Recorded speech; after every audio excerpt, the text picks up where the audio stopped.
हिंदू जागने का मतलब है धर्म विरोधी ताकतों की साजिशों को पहचानना, जिन्हें राष्ट्र से प्यार नहीं, तिरंगा में जिन्हें चांद नजर आता है। ऐसे तो सेकुलर हिंदू भी हैं जो अपने आप को हम उनके भी खिलाफ हैं। लेकिन आप जब बात करते हैं तो उसमें एक विभाजन, ऐसा लगता है कि एक विभाजन की लकीर आप चाहते हैं हिंदू और मुस्लिमों के बीच। बिल्कुल आप भगवाए हिंद की बात करते हैं, वो गजवाए हिंद की आप कहते हैं। अगर मैं भगवाए हिंद बोल रहा हूं तो उससे आपत्ति क्यों है? ये फंस गया सी है। दुराचारी, बलात्कारी, अत्याचारी जब राजनीति की गद्दी पर बैठ सकते हैं तो भगवाधारी क्यों नहीं बैठ सकते? राजनीति धर्म से चलती है, धर्म राजनीति से नहीं। बिल्कुल। तो अस्सलाम वालेकुम दोस्तों, कैसे हैं आप लोग? अल्लाह के रहम सब लोग अच्छे ही होंगे। तो आज फिर मैं आया एक नया वीडियो लेके, और जिसमें देखेंगे हम कि एक पॉडकास्ट वीडियो है जिसमें एक न्यूज एंकर, और आप लोग जानते ही होंगे, एक का नाम जो है बाबा बागेश्वर धाम, वो है। और इस वीडियो में बताया गया है कि बागेश्वर धाम बाबा का जीजा निकला मुस्लिम। यही वीडियो है जिसमें देखेंगे बागेश्वर धाम बाबा का जीजा आखिर कैसे निकला मुस्लिम। तो यही वीडियो है हमारी, और फिर चलते हैं और देखते हैं आखिर क्या है पूरा वीडियो। हिंदू अगर जागा होता तो ज्ञान वापी का मामला कब का सुलझ गया होता। हिंदू अगर जागा होता तो कृष्ण जन्मभूमि में रामलला की तरह भगवान बैठ गए होते। हिंदू अगर जागा होता तो 500 साल तक के लिए हम लोगों को राम मंदिर के लिए इंतजार नहीं करना पड़ता। मैं आपसे दो सवाल पूछना चाहती हूँ, आपने जो कहा उसी बात पर। एक तो आप हिंदू जब जागने की बात करते हैं तो वो जागृत अवस्था आप किसे मानते हैं, पहली बात।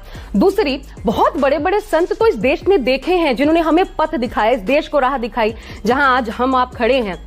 ये बोलने की आजादी हो या किसी भी रूप में जो धार्मिक भावनाएं जिस रूप में हम उसे मजबूती से आगे लेकर बढ़ रहे हैं, झंडा बरदार जैसे आप लोगों को भी तैयार किया है, तो वो संतों की ही देन है। बिल्कुल बिल्कुल। तो वो भी तो संत रहे हैं। तो आपको लगता है कि उन्होंने कुछ ऐसे काम थे जो हमारे धर्म के लिए किए जाने चाहिए थे, वो अधूरे छोड़ दिए, वो पथ सही नहीं था? नहीं है, ये फंस गया सी है। हिंदू जागने का मतलब है धर्म विरोधी ताकतों की साजिशों को पहचानना। हिंदू भूल गए। ये तो क्यों भूल गया? मैं अगर मुस्लिम समुदाय की बात करूं, ये नियमतः हर बच्चे को कुरान पढ़ाई जाती है, तो फिर हिंदुओं में क्यों भागवत गीता नहीं पढ़? ये किसकी गलती है? क्यों बच्चे को भारत के सनातनी हिंदुओं में अभिभावकों की गलती है। तो ना उन्होंने रामचरितमानस का ज्ञान दिया, ना गीता का ज्ञान दिया, ना शिक्षा पर जोर दिया, ना सनातन संस्कृति के प्रचार प्रसार पर जोर दिया। और आए दिन धीमे करके इनको लगता था कि हम तो आदि से हैं, हमेशा रहेंगे। इसी चक्कर में सनातनी परंपरा संस्कृति खंड खंड हो रही। तो हमें तो किसी ने खराब नहीं किया, हमें ये कहना चाहिए, हम अपने आप खराब हुए ना। तो मेरी बहन जो एक न्यूज एंकर है, जिन शास्त्री को बता रही है कि ये किसी की वजह से नहीं, हमने खुद की वजह से अपने फोकस नष्ट किया है, और यही बता रही है, और दिनेश शास्त्री भी बता रहा है। यही हमारी वीडियो है, और देखते हैं आखिर आगे और क्या क्या बातें होती हैं। किसी की वजह से तो हिंदू पथभ्रष्ट नहीं हो रहा, अपनी वजह से हो रहा है। कुछ ब्रेन वॉश किया, कुछ अभिभावकों ने गलती की। गुरुकुलम की पद्धति को मिटाया, गा से गणेश पढ़ाने पर सांप्रदायिकता फैलती थी, गा से गधा पढ़वाने पर जोर दिया। लेकिन आप जब बात करते हैं तो उसमें एक विभाजन, ऐसा लगता है कि एक विभाजन की लकीर आप चाहते हैं हिंदू और मुस्लिमों के बीच। बिल्कुल। आप भगवाए हिंद की बात करते हैं, वो गजवाए हिंद की आप कहते हैं। अगर मैं भगवाए हिंद बोल रहा हूं तो उससे आपत्ति क्यों है? क्यों किसी को जब गजवाए हिंद से इस देश को आपत्ति नहीं हो रही तो भगवाए हिंद से क्यों? क्योंकि हम तो वसुधैव कुटुंबकम लेके पर इतने भी उदार चरित्र नहीं है कि तुम हमारे संपत्तियों को, हमारी मकानों को, हमारी जमीनों को, हमारी संस्कृति को मिटा दो और हम उदार बने रहे। गजब की उदारता है। फिर तो काहे को उदार बन रहे हो, लुट रहे हो। तो आप हृदय पलटने में विश्वास नहीं रखते? हम हृदय पलटने में, पर हम व्यक्ति को पलटने में। अच्छा, हृदय हम बार पलटे, वो ना पलटे। हाथ तो किसी को बढ़ाना पड़ेगा। पर वो बढ़ा दें तो क्या दिक्कत है? इतने हमने बढ़ाए हैं, वहां से बढ़वा दीजिए। तो बुद्धिमत्ता तो आपके पास है। बुद्धिमत्ता राज, इसका मतलब वो मूर्ख है। अगर मान लीजिए, अगर मैं कहती हूं सामने वाला मूर्ख है, अगर मूर्ख मैं हाथ बढ़ाऊं वो आ जाए तो क्या बुराई? फिर वही बात, हम तो स्वीकार करने के लिए तैयार है ना। घर वापसी तुम्हें करना चाहिए, क्योंकि तुम्हें पता ही होगा इस दुनिया का सबसे पहला इंसान एडम और ईवी है, जिसे क्रिश्चियनिटी में भी प्रूव किया गया, कुरान में भी प्रूव किया गया है, बाइबल में भी प्रूव किया गया है। तो धर्म वापसी तुम्हें करना चाहिए। ये सब गलत न्यूज़ देके किसी को ब्रेन वॉश ना करे। देखते हैं आखिर क्या होता है आगे। वापसी करें, हाथ बढ़ा रहे लोग, भेजाओ आप, हम रेडी हैं। फिर उनको आग लगेगी और आपको आग लगेगी। अच्छा ये बताइए, इंसान के जीवन में कर्म की प्रधानता होनी चाहिए या धर्म की?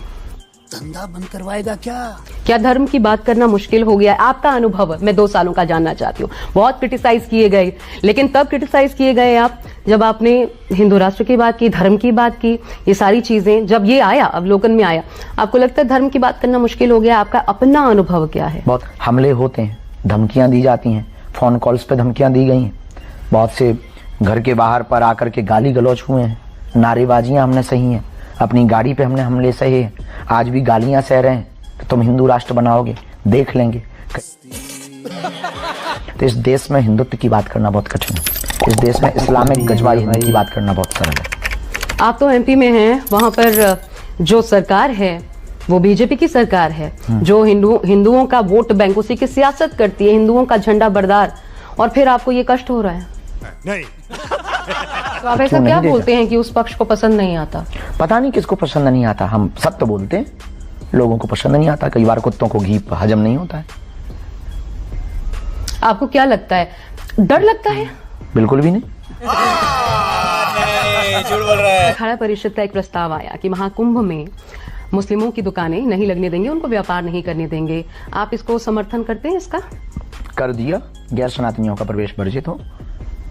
हमारे अंगने में क्या काम है, ये हम नहीं बोला है, पूर्ववत ही बोल दिया है, और गलत नहीं कहा है, बहुत लॉजिक फैक्ट में कहा है। मक्का मदीना में हिंदू नहीं जाते, मस्जिदों में हिंदू रामायण लेके नहीं जा सकता है, या अगरबत्तियों का पैकेट लेके नहीं जा सकता कि आप हमारी अगरबत्ती हमारे तो कई धार्मिक अनुष्ठानों में मुस्लिम भाई जो है वो साथ साथ रहे हैं। आप कुछ तो कट्टा उसमें मानते होंगे ना, जो बेहतर है, और ऐसे बयानों से उनके ऊपर भी असर पड़ता है जो सामंजस्य चाहते हैं। ये बड़ी अच्छी बात कही आप। हम भी देश में सामंजस्य चाहते हैं, हम भी देश में एकता चाहते हैं, हम भी इस देश में राष्ट्रभक्ति चाहते हैं, हम भी इस देश में बोलना भी हो गया। जिन्हें राष्ट्र से प्यार नहीं, तिरंगा में जिन्हें चांद नजर आता है, ऐसे तो सेकुलर हिंदू भी हैं जो अपने आप को हम उनके भी खिलाफ हैं। हम उनको भी गैर सनातनियों को महाकुंभ में प्रवेश वर्जित होना चाहिए। सनातनी किसे मानते हैं आप? वो जो धर्म में विश्वास त्रिवेणी करता की है या महिमा, जो हिंदू है? सनातनी हिंदू धर्म में विश्वास का मतलब दो अर्थ थोड़ी होंगे, नहीं, एक आपने ही कहा होगा, ना, जो नहीं, एक ही होंगे। सेक्युलरिज्म हिंदू का कीड़ा जिसको काटता, जो धर्म में भरोसा नहीं रखता, सनातन पर भरोसा नहीं रखता, त्रिवेणी की महिमा को नहीं समझता, न मानता है, वो है गैर सनातनी है। तो दोस्तों, इस धीरेन्द्र शास्त्री का कहना है कि जो सेकुलर हिंदू है और जो मुसलमानों को मानता है वो गैर सनातनी है, ना कि वो हिंदू है। तो इस वीडियो को शुरू से लेकर एंड तक जरूर देखना। योगी आदित्यनाथ जी पर आपके क्या विचार हैं? अच्छे योगी के बारे में कह रहे बहुत अच्छा नेता है। अरे जिस नेता को बोलने का तरीका सही ना हो वो कैसे अच्छा नेता हो गया? हाँ, क्या तुम्हें पता नहीं? तो फिर और आगे देखते हैं आखिर क्या कह रहा है भाई। हिंदुत्व से कोई एक सनातन से एक ऐसा महात्मा आया है जिसने राजपीठ पर बैठकर के सनातन और राजपीठ दोनों का सामंजस्य बनाया है। अभी अभी मल्लिकार्जुन खड़गे का एक बयान आया था, कल ही का बयान मैं आपको कोट कर रही हूँ। उन्होंने कहा कि अब साधु के वेश में नेता आ गए हैं। दुराचारी, बलात्कारी, अत्याचारी जब राजनीति की गद्दी पर बैठ सकते हैं तो भगवाधारी क्यों नहीं बैठ सकते? राजनीति धर्म से चलती है, धर्म राजनीति से नहीं। बिल्कुल, शाबाश। और उसका नारा है जो राम का नहीं वो किसी काम का नहीं। पुलिस वालों को घूसखोर कह देते हैं, बाबाओं को पाखंडी कह देते हैं। तो दोस्तों, यहाँ पे वीडियो खत्म होती है और आपने देखा कि धीरेन्द्र शास्त्री के अंदर मुसलमानों को लेकर कितना, मुसलमानों के पीछे कैसे पड़ा हुआ है, और